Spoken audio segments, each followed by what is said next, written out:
Hello, my name is Avery Ferris, and welcome to Tuesday Reviews on a Saturday, this time on a Tuesday. Today, we are reviewing a Gillig serpentine metal bar with screw handle. First off, I would like to thank Miles Taylor for informing me about this great purchase. In his video, we visited the deepest subway station in North America, open parentheses, it's not where you would expect it to be, close parentheses. And I would like to thank Zachary O'Brien of Zombie Zach, most commonly known by TriMat 101, for inspiring me to make this series. This, according to the seller, is a 1998 new old stock Gillig bar. It originated, I believe, in San Jose, though it could have been made somewhere else. This has never been used on a bus, but in the case that a bar was damaged and had to be replaced, this is what would be used. Let's unbox.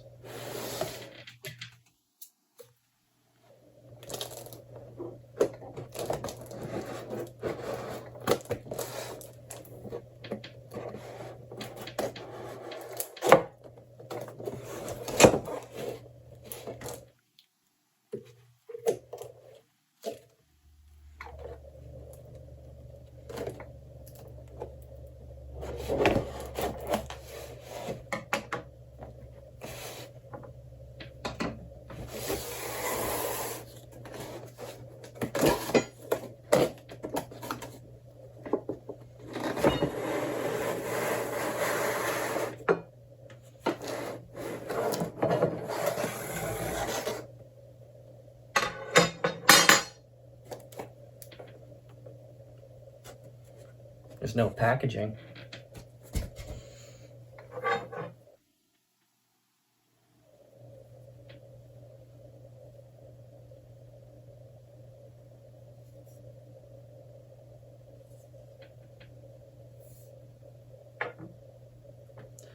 Now, some of you who have been on a Gillig bus and have seen the bar in the back of the bus by the rear windows can notice that this bar is not exactly how it is from what you saw. This is round, and it has a notch in the bottom that runs the entire length. On newer bars, it is more rectangular in shape, and at the end, there isn't a hole on the end of the stick facing outward. There is a bracket that is sideways and has two holes here and here. This is a different bar from that. Now, the reason why it's the case is because this is from 1998. This is a very early example of a bar used or would have been used on a Gillig bus. Gillig has since made a few modifications to their model and updated it, and that's probably where the change come from. But 1998 Gilligs would have this bar.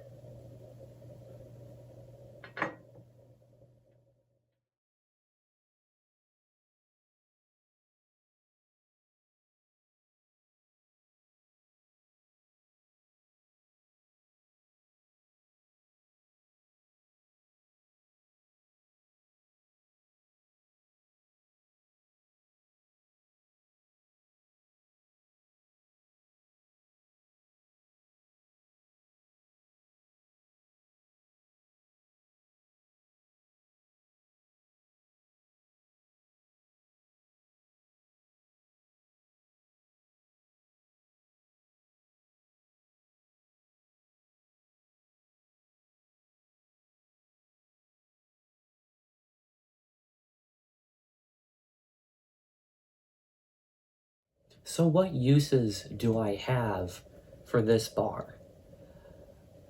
I could golf with it. I could hang my clothes on it.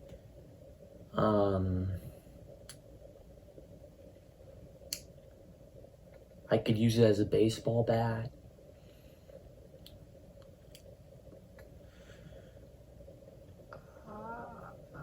But I think most of you are thinking, this is a beautiful, ornamental art piece that should be valued and treasured in this community. I can agree with that statement. Why else would I buy it? I've noticed something. The bar, how it's angled on a bus, starts straight and curves down, then curves straight again. But look, this is straight, but this is actually still curved up a little bit, which means that if you have two of these bars connected on that slot, per se,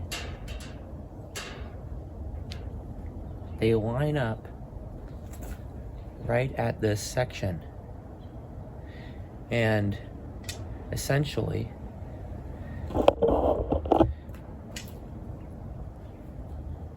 I've made a Gillig sword.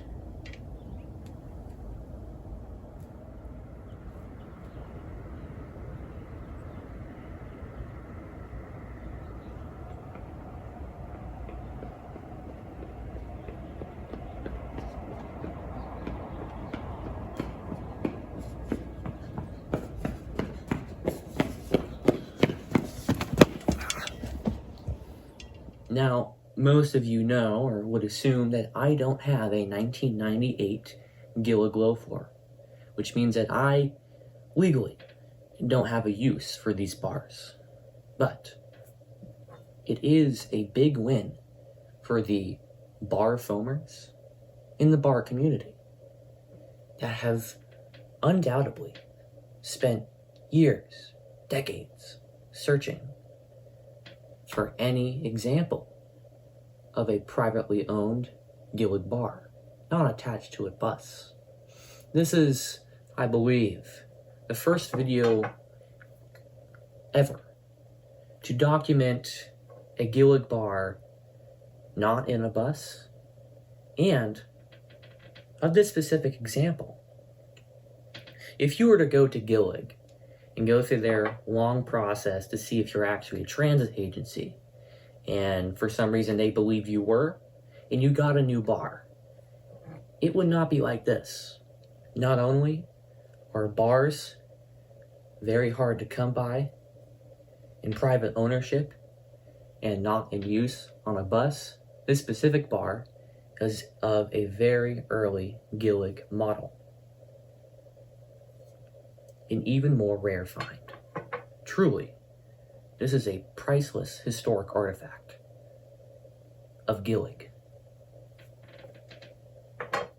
Thanks for watching this biannual installment of Tuesday Reviews on a Saturday, on a Tuesday. Next time, it'll be on a Thursday.